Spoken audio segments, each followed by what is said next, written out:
Bueno, muy bien, hola otra vez. Gracias a Dios porque hoy podemos ver otra lección más de nuestro discipulado y hoy vamos a estar hablando del testimonio de la palabra.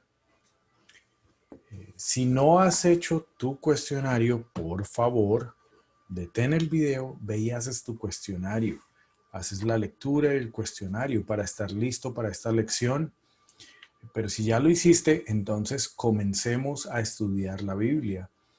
Déjame compartirte la pantalla.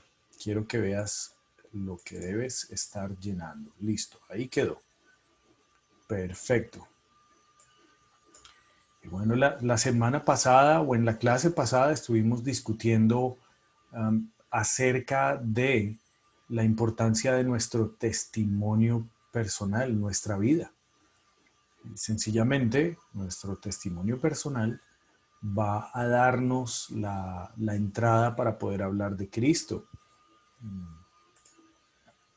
Y por eso debemos ponerle mucha atención. Vamos a leer la introducción y vamos a orar. ¿Listo? El testimonio de nuestra vida es la plataforma para hablar de nuestro Señor Jesucristo y su Evangelio. ¿Cómo conocerán del Señor Jesucristo y de su Evangelio si no hay quien les hablen de Él? Dios nos ha dejado en este mundo para que compartamos el precioso regalo de la salvación a un mundo perdido y sin esperanza. Vamos a orar. Señor, darte gracias porque hoy nos vas a enseñar cómo compartir de nuestra boca el Evangelio. Yo te pido que tú nos enseñes cada vez más a predicar tu Evangelio con autoridad, descansando en el poder que Él tiene, a poder explicarle bien a la gente lo que necesita para su salvación. Yo te ruego que nos guíes, que nos enseñes en esta clase. En el nombre de Cristo Jesús. Amén. Bien, hoy vamos a estar aprendiendo cómo debemos predicar el Evangelio. Y si tú tienes una buena vida delante de los hombres, las personas te van a recibir para que digas el Evangelio. Si tú has tenido un mal testimonio delante de ellos y quieres predicar el Evangelio, ellos mismos se encargarán de decirte un momentico.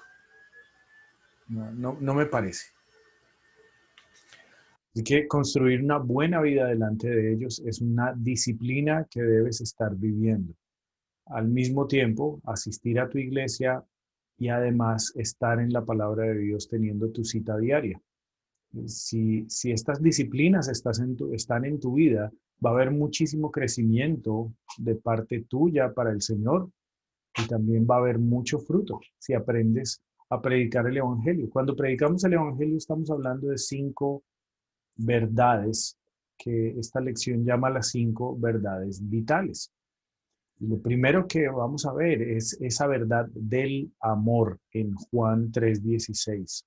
Hay 5 verdades vitales, 5 verdades que nos dan vida. La primera tiene que ver con el amor. Juan 3, versículo 16. Yo te pido que vayas allá. Dice, porque de tal manera amó Dios al mundo que ha dado a su Hijo unigénito, para que todo aquel que en él cree no se pierda, mas tenga vida eterna. Y aquí dice que Dios amó al mundo. Lo amó tanto que entregó a su Hijo. La verdad del amor eh, nos dice que el amor de Dios ha sido tanto por el ser humano. Es algo que no captamos completamente, que lo llevó a entregar a su Hijo para que muriera en una cruz por nosotros y pudiera redimirnos. Y la razón, el motivo, no era un motivo utilitario. Dios no nos necesita, sencillamente nos ama y quiere tenernos con Él. Ese amor fue el que movió a entregar a su Hijo. Y en Juan 10:10, en Juan 10:10, en el mismo libro de Juan, dice, el ladrón no viene sino para hurtar y matar y destruir. Yo he venido para que tengan vida y para que la tengan en abundancia. Él vino para darnos esa vida abundante. La razón por la cual Él nos ofrece esa vida abundante, esa vida eterna para siempre con Él, es porque quiere estar con nosotros. nos ama, es su amor, es lo que guía esta verdad del amor. Pero al mismo tiempo el Evangelio tiene que ver con otra verdad que se llama la verdad del pecado, la verdad del pecado. Y es que por un lado Dios nos ama tanto que quiere tenernos para siempre a su lado y no decidió deshacer la humanidad y botarla, sino continuar con nosotros a pesar de que somos pecadores. No podemos evitar mirar esa verdad del pecado. Por un lado, Dios nos ama, pero nosotros somos pecadores. En el libro de Romanos, en el libro de Romanos, en el capítulo 3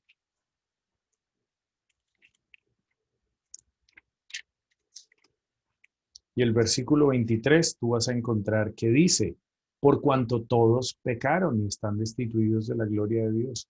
La verdad del pecado nos enseña que todos nosotros somos pecadores. No existe ninguno de nosotros que no cometa pecado. Constantemente estamos ofendiendo a Dios con nuestros pecados. Y esos pecados nos tienen destituidos de la gloria de Dios. Entonces, a pesar de que Dios nos ama tanto y quiere estar con nosotros por toda una eternidad, la verdad del pecado hace que nosotros nos hagamos, ah, nos separemos de Dios, estemos destituidos de la gloria de Dios por causa del pecado. Dios es santo, santo, santo y no va a comprometer su santidad en ningún momento. Así que ahí estamos, ¿no? Estamos entre uno y otro. Estamos en el amor de Dios que nos quiere tener con Él, pero estamos en pecado y por eso tenemos que estar separados de Él. Ese es el problema. Romanos 6:23 dice, porque la paga del pecado es muerte, porque la paga del pecado es muerte. Lo que recibimos a causa del pecado es la muerte, es estar separados de Dios, es estar lejos de la gloria de Dios. Esto es lo que enseña la verdad del pecado. Cuando predicamos el Evangelio, tenemos que hablar del amor de Dios hacia el hombre, pero tenemos que hablar del pecado del hombre que ha ofendido a Dios y que no permite que el hombre se relacione con Dios a causa del pecado. Estamos destituidos de la gloria de Dios por el pecado. Enseñamos estas dos cosas. Y bueno, ya leímos ahí que la paga del pecado es muerte, el pecado se debe pagar por muerte y podemos hablar del sustituto, la verdad del sustituto. Romanos 5:8, ya que estamos ahí en Romanos. Romanos 5:8 dice, mas Dios muestra su amor para con nosotros, en que siendo aún pecadores, Cristo murió por nosotros. Fíjense que empieza hablando de la verdad del amor. Dios muestra su amor para con nosotros. Habla de la verdad del pecado, en que siendo aún pecadores, a pesar de que somos pecadores, el amor del Señor fue más grande y entonces Cristo murió por nosotros.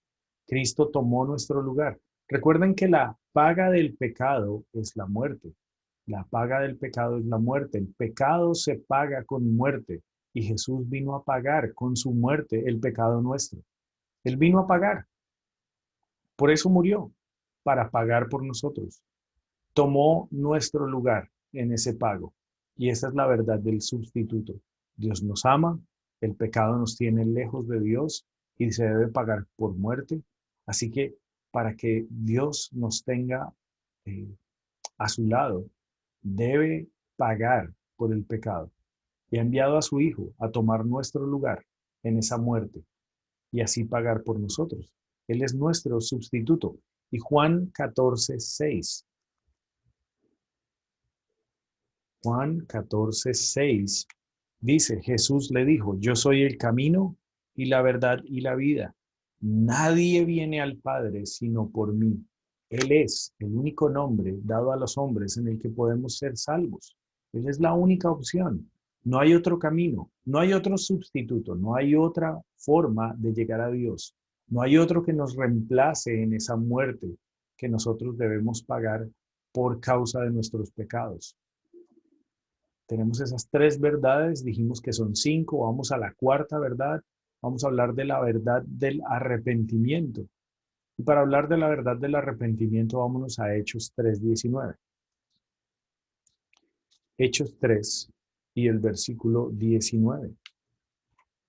Dice, así que arrepentíos y convertíos para que sean borrados vuestros pecados, para que vengan de la presencia del Señor tiempos de refrigerio. Es necesario arrepentirnos de nuestros pecados. Nuestros pecados nos tienen alejados de Dios. Nuestros pecados nos llevan a pagar con nuestra muerte eterna, con nuestra condenación, para poder satisfacer la deuda que hay por los pecados. Por supuesto, si entiendes la gravedad del asunto, estás sintiendo ese arrepentimiento por haberte dedicado al pecado. Y se necesita ese arrepentimiento genuino de corazón, no esa percepción de arrepentimiento, sino ese arrepentimiento genuino.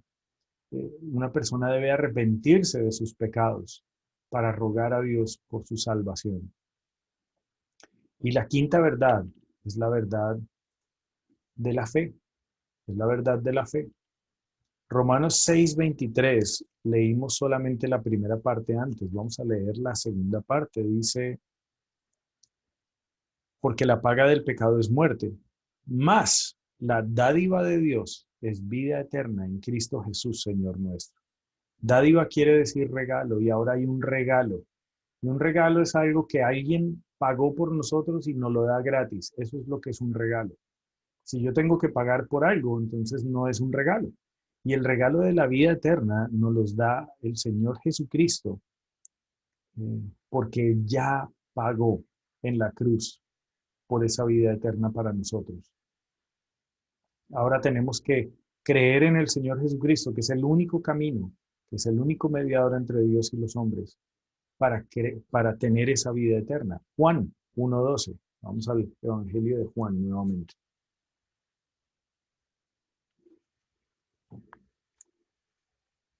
Dice, mas a todos los que le recibieron, a los que creen en su nombre, les dio potestad de ser hechos hijos de Dios. Entonces, las personas que tienen fe en el Señor Jesucristo, que ponen su fe en esa muerte por los pecados, en esa vida eterna que Él nos da, esas personas nos convertimos en hijos de Dios, en hijos de Dios, ya no destituidos de la gloria de Dios, sino restaurados en su gloria y en su presencia, ya habiendo pagado por los pecados a través del Señor Jesucristo y ya habiendo quitado esa barrera de los pecados que nos impedía llegar a Dios, ahora estamos con Él y no solamente que estamos ahí, sino que ahora somos sus hijos. Esto por fe. Apocalipsis 3:20. Apocalipsis 3:20. Cuando yo era bebé en Cristo y me mandaban Apocalipsis, me daba miedo porque yo pensaba que al abrir el libro de Apocalipsis se iba a desatar el Apocalipsis. Y pues no. Y luego aprendí que lo mejor que me podía pasar era que se desatara el Apocalipsis, porque así estaría yo siempre con el Señor. Entonces, pues mejor, ¿no? Bueno, Apocalipsis 3:20. He aquí, yo estoy a la puerta y llamo. Si alguno oye mi voz y abre la puerta, entraré a él y cenaré con él y él conmigo. Cuando uno invita a alguien a comer a la casa es porque quiere tener una relación de amistad, una relación personal con esa persona, obviamente. Ah, tú no invitas extraños a sentarte a tu mesa. Tú solo invitas a una persona con la que quieres crecer en tu amistad. Y lo que el Señor Jesús quiere es sentarse a la mesa con nosotros porque quiere ser nuestro amigo, quiere ser cercano a nosotros. Si le abrimos la puerta, si le recibimos, si creemos en él. Así que aquí están las 5 verdades que nosotros predicamos. Y las 5 verdades deben enseñarse de manera balanceada. Las 5 verdades son fundamentales. No predicamos solo una. ¿Sabes qué pasa? Que a veces hablamos mucho del regalo de la salvación, pero no hablamos del arrepentimiento. Y sin arrepentimiento no se puede llegar a la salvación. Pero hablar del regalo es más fácil que hablar del pecado. Entonces hablamos solo del regalo. ¿Y quién no recibe un regalo? En Colombia decimos regalado hasta un puño, ¿no? Entonces, claro, ¿quieres un regalo? Sí, dame un regalo, listo. Ya, dame un regalo. Pero ese regalo implica el arrepentimiento y no podemos dejar de hablar del arrepentimiento. Y a veces hablamos mucho de la iglesia, pero no hablamos de Cristo, que es el sustituto, de ese lugar que tomó Él por mí. No hablamos de esa muerte y resurrección del Señor Jesucristo, que nos da vida eterna. Entonces, no predicamos las verdades del sustituto y de la fe de la manera correcta. Y tenemos que predicar las 5 verdades de manera equilibrada para que la gente entienda el Evangelio. Bueno, ahí tienes algunas citas que puedes usar para predicar el Evangelio, predicando estas 5 verdades. Y más adelante yo te enseñaré a usar el camino de Romanos, que es con el cual generalmente predicamos el Evangelio. Nosotros debemos testificar la palabra de Dios. Marcos 5:19.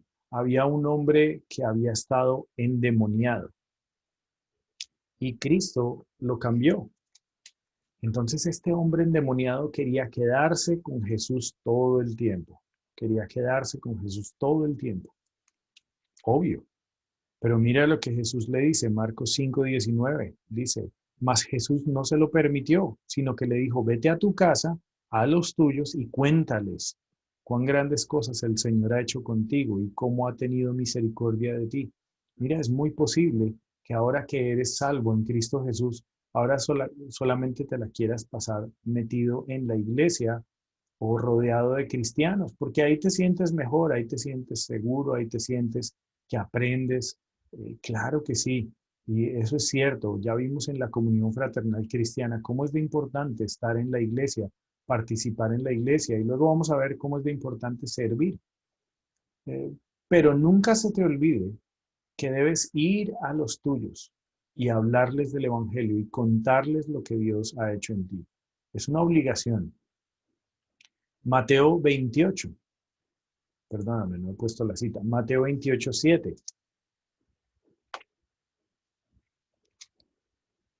Mateo 28:7.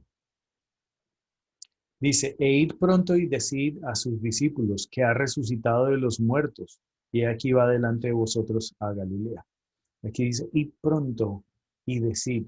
Tenemos que hablar de Cristo resucitado. Tenemos que ir y decirle a la gente que Cristo ha resucitado. Es algo que la gente necesita escuchar. Es su esperanza, porque si no les contamos esto, van a ir a un infierno eterno. Debemos ir y hablar, contar lo que ha pasado en nuestra vida, contar estas 5 verdades vitales a la gente. Y en Hechos 18:9. Vamos al libro de Hechos, capítulo 18.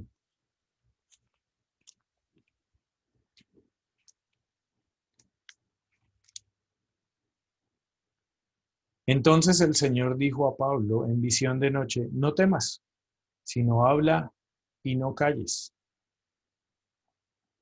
No tengas miedo de hablar del Señor Jesucristo. Mira, si tú encuentras un restaurante donde la comida es rica, es deliciosa, te gustó mucho, tú vas y le cuentas a la gente y le dices, ¿sabes dónde comí? Tal lugar, tiene que ir. Tiene que ir, es buenísimo, queda en tal lado. ¿Cuándo vamos? Si tú ves una película que te gustó mucho, tú sales y le cuentas a la gente y le dices, eh, ¿ya se vio tal película? Tiene que verla, tiene que verla. Uf, qué película tan buena. Cualquier cosa que tú ves que te gusta, tú se lo cuentas a la gente. Ahora, Cristo ha transformado tu vida, ¿cómo no le vas a contar a la gente? Habla, no te calles. La gente necesita escuchar. ¿Qué tal que se hubieran callado delante de ti y no te hubieran dicho nunca este tesoro tan hermoso que tenemos en Cristo? Vida eterna, una vida transformada, muchas bendiciones. No las tendrías si se hubieran quedado callados contigo. No es tiempo de quedarte callado por los demás. Así que debemos predicar la palabra de Dios, pero Satanás emplea 2 armas para estorbarnos. Satanás no se agrada cuando nosotros predicamos el Evangelio, así que va a usar 2 armas. Él tiene 2 formas de tratar de callarnos. La primera es el temor. Satanás va a estar ahí encima diciéndote cosas al oído Y era lo que le estaba pasando un poquito a Timoteo. Y Pablo, como su maestro en el Señor, le escribe esta carta y le dice que no tema. Segunda de Timoteo, capítulo 1. Segunda de Timoteo, capítulo 1, dice, porque no nos ha dado Dios espíritu de cobardía, sino de poder, de amor y de dominio propio. El creyente no ha sido equipado por el Espíritu Santo con cobardía. ¿Te acuerdas del fruto del Espíritu Santo? Amor, gozo, paz, paciencia, benignidad, bondad, fe, mansedumbre, templanza. Por ningún lado dice cobardía. No tenemos un espíritu que nos infunda cobardía, pero Satanás quiere hacernos sentir miedo. Quiere hacernos sentir miedo con una ilusión de que la gente, de que la gente nos va a decir algo o que nos va a quitar el saludo. Bueno, yo prefiero que me quiten el saludo a que se vayan sin la información que necesitan para transformar sus vidas.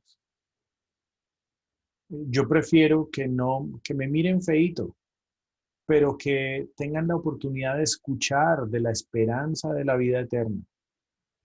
Porque hay un chance bien grande de que reciban al Señor Jesucristo.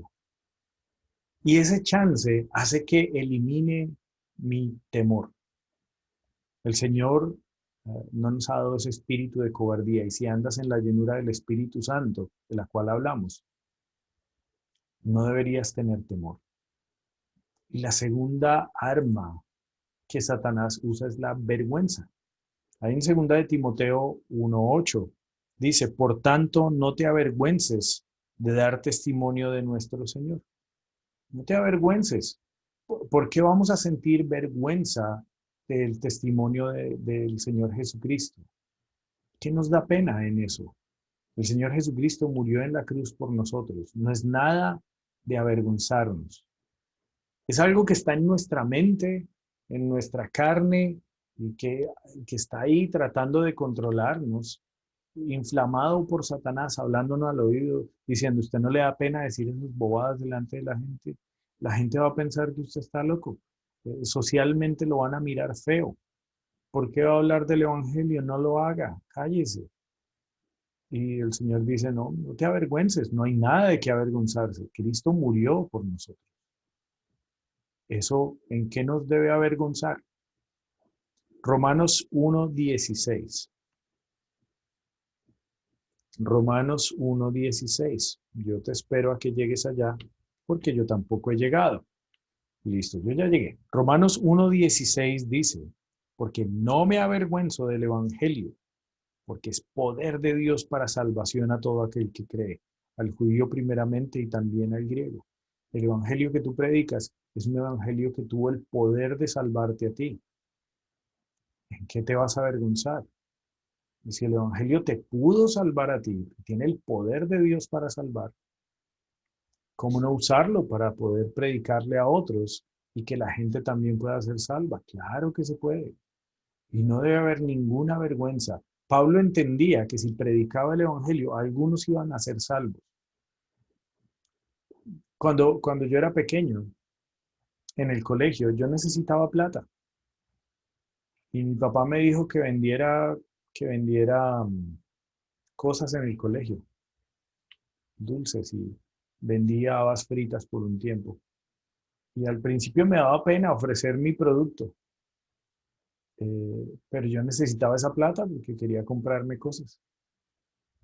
Ah, entonces, pensar en el fruto de mi trabajo hacía que se me quitara la pena. Y cuando vendí las primeras cosas y me fui a mi casa con una platica en la mano, dije, qué chévere. Al siguiente día llegué, fue más animado para ir a vender esas cosas. A mí me daba vergüenza al principio y se me quitó cuando vi el fruto. Cuando tú ves el Evangelio del Señor Jesucristo, transformar la vida de una persona, transformar su familia, y ves que esa persona es verdaderamente salva y se va al cielo contigo, cuando veas el fruto del Evangelio del cual tú fuiste instrumento, se te va a quitar la pena, se te va a quitar la vergüenza que te da y vas a predicar tranquilamente el Evangelio. Porque el fruto Es mucho más grande que nuestra propia vergüenza, que nosotros mismos. Mateo 10. Vamos a Mateo 10, el primer libro del Nuevo Testamento, Mateo 10. Bueno, ya llegué a Mateo 10 y los versículos 32 y 33 dicen, a cualquiera que me confiese delante de los hombres, yo también le confesaré delante de mi Padre que está en los cielos. Y a cualquiera que me niegue delante de los hombres, yo también le negaré delante de mi Padre que está en los cielos. Fíjate que si la gente no habla del Evangelio, no tendrá oportunidad de ser salva. No se le aceptará en el reino eterno. Y ese riesgo debería eliminar nuestra vergüenza. Te vas para un abismo eterno, pero no te digo nada porque me da mucha pena contigo, qué pena. No, prefiero pasar la vergüenza y dejar que te mueras eternamente. ¿Sí entiendes? La consecuencia se va por encima de nuestra vergüenza. No se te olvide que Dios está con nosotros cuando predicamos el Evangelio. En primer lugar, nosotros tenemos su poder. En segunda de Timoteo 1:7, que ya habíamos leído solo la primera parte. Pero vamos allá, segunda de Timoteo nuevamente, en el capítulo 1 y el versículo 7, donde Pablo le decía a Timoteo, hey, no te avergüences, no tengas pena, no tengas miedo. Dice, porque no nos ha dado Dios espíritu de cobardía, sino de poder, de amor y de dominio propio. Tenemos un espíritu dentro de nosotros que tiene poder, el poder de Dios. Tenemos su poder para predicar el Evangelio. Además, tenemos un espíritu de amor. El amor del Señor lo movió a venir hasta nosotros, hacerse como nosotros, morir en la cruz por nosotros, para darnos vida eterna.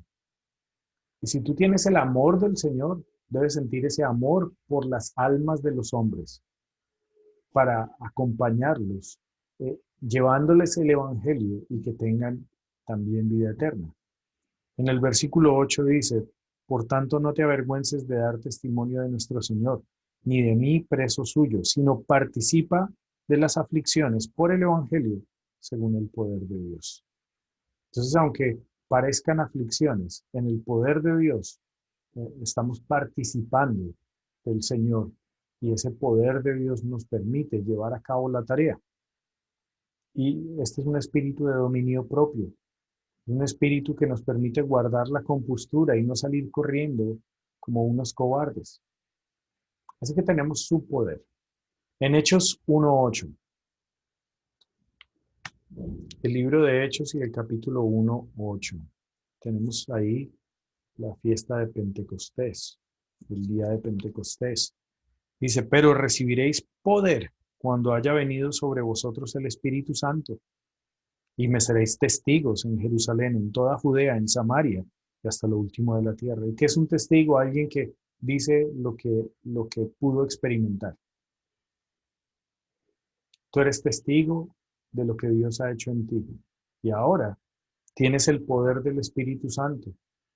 Tienes que ir a testificar. Tenemos su presencia. Ahí mismo en Hechos 4. Del 24 al 31, dice así, y ellos habiéndolo oído, alzaron unánimes la voz a Dios, y dijeron, soberano Señor, tú eres el Dios que hiciste el cielo y la tierra, el mar y todo lo que en ellos hay, que por boca de David tu siervo dijiste, ¿por qué se amotinan las gentes y pueblos piensan cosas vanas? Se reunieron los príncipes de la tierra y los príncipes se juntaron en uno contra el Señor y contra su Cristo, porque verdaderamente se unieron en esta ciudad contra tu santo Hijo Jesús, a quien ungiste, Herodes y Poncio Pilato, con los gentiles y el pueblo de Israel, para hacer cuanto tu mano y tu consejo habían antes determinado que sucediera. Y ahora, Señor, mira sus amenazas y concede a tus siervos que con todo denuedo hablen tu palabra. Mientras extiendes tu mano para que se hagan sanidades y señales y prodigios mediante el nombre de tu santo Hijo Jesús. Cuando hubieron orado, El lugar en que estaban congregados tembló y todos fueron llenos del Espíritu Santo y hablaban con denuedo la palabra de Dios. Bueno, no esperes a que tiemble, pero la verdad es que si tienes el Espíritu Santo en tu corazón por recibir a Cristo y estás andando en la llenura del Espíritu Santo, tú tienes la presencia de Cristo ahí en ti y puedes hablar con denuedo. No debes tener miedo. Ahí mismo en Hechos 18:10. Hechos 18:10 dice, así continuó por espacio de 2 años, de manera que todos los que habitaban en Asia, judíos y griegos, oyeron la palabra del Señor. Se predicaba el Evangelio con denuedo y todos los que estaban en la región de Asia, muchas personas escucharon el Evangelio. Todos los que estaban ahí escucharon el Evangelio. Y esa es la meta, que todas las personas que estén alrededor tuyo puedan escuchar el Evangelio. La gran comisión, Mateo 28. Mateo 28.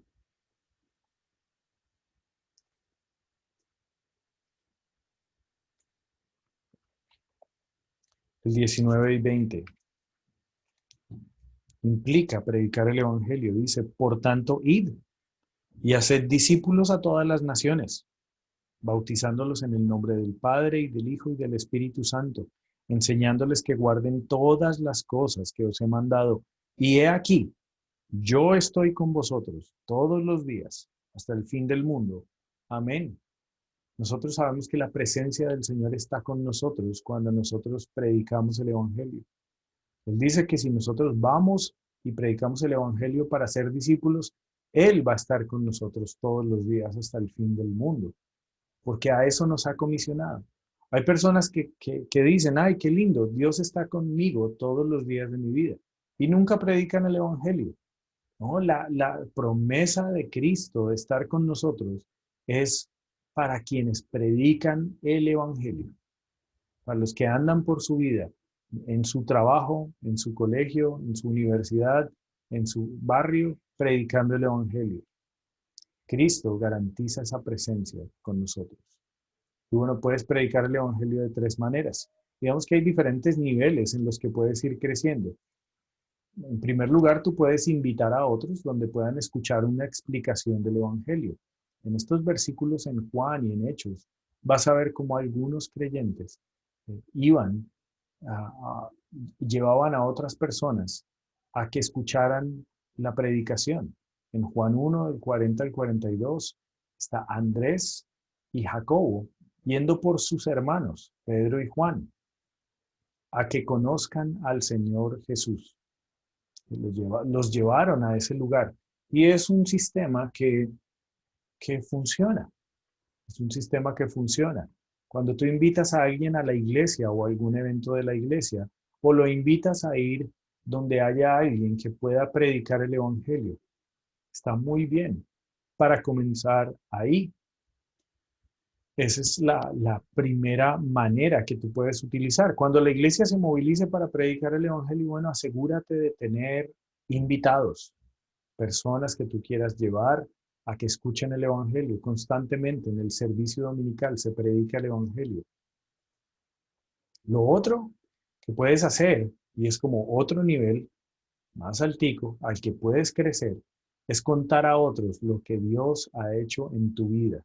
Es dar el testimonio personal. En Marcos encontramos la historia del endemoniado Gadareno, que Jesús le dijo que fuera y le contara a su familia, a los suyos, y él se fue y predicó en toda su región, una región que se llamaba Decápolis. Él predicó el Evangelio y las cosas que Dios hizo. Y en Hechos 22, vayamos a Hechos 22, y no vamos a leer todo el pasaje, tú sí lo lees de tarea, pero en Hechos 22 tú encuentras cómo Jesús relata su conversión del 1 al 5, del 1 al 5, en Hechos 22 del 1 al 5. Pablo está contando cómo era su vida antes de que Cristo llegara. Y él perseguía, por ejemplo, el versículo 4, perseguía yo este camino hasta la muerte, prendiendo y entregando en cárceles a hombres y a mujeres.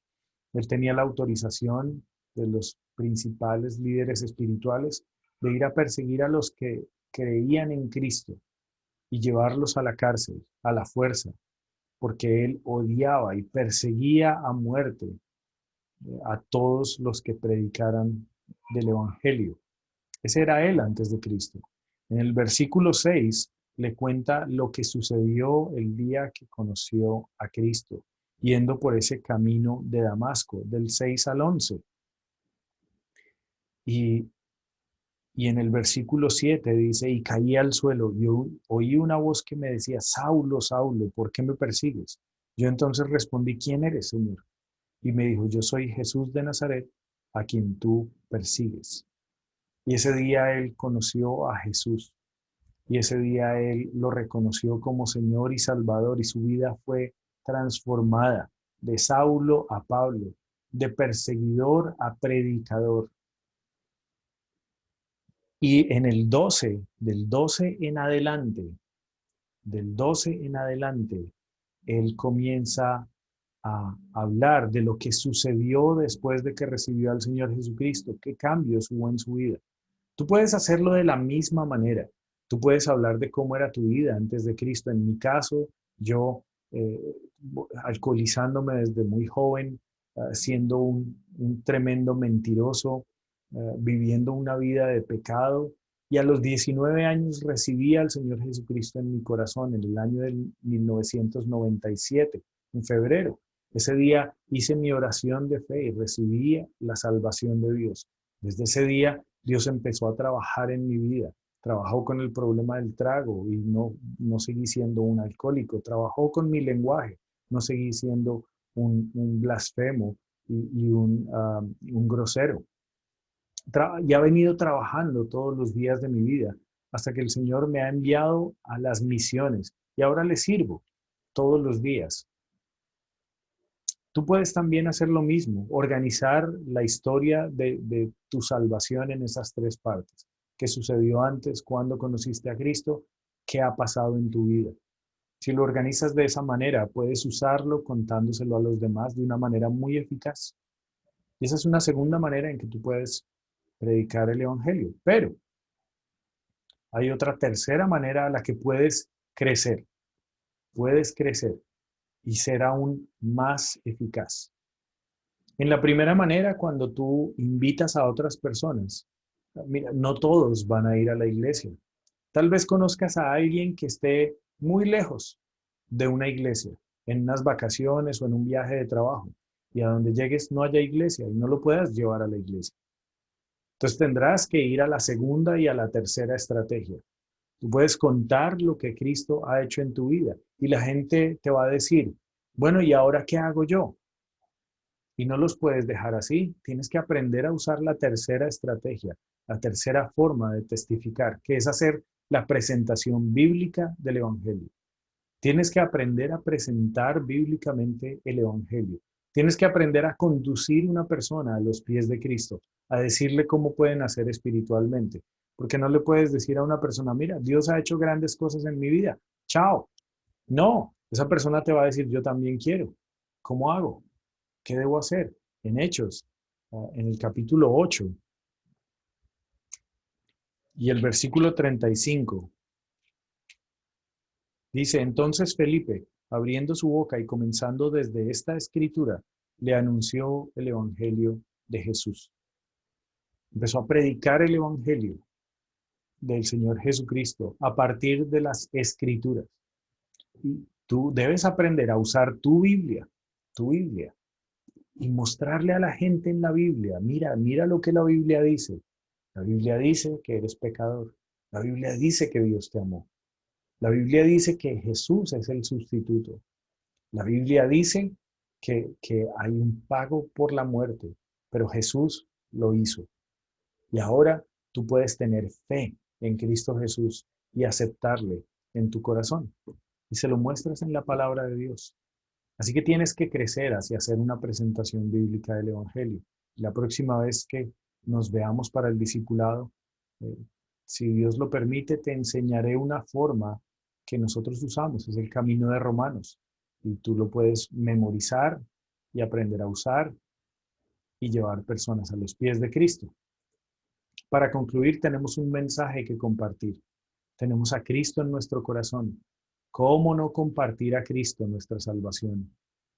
Debemos prepararnos para hacerlo bien, bañando en oración ese momento y permitiendo que Dios nos use, sin temor y sin vergüenza.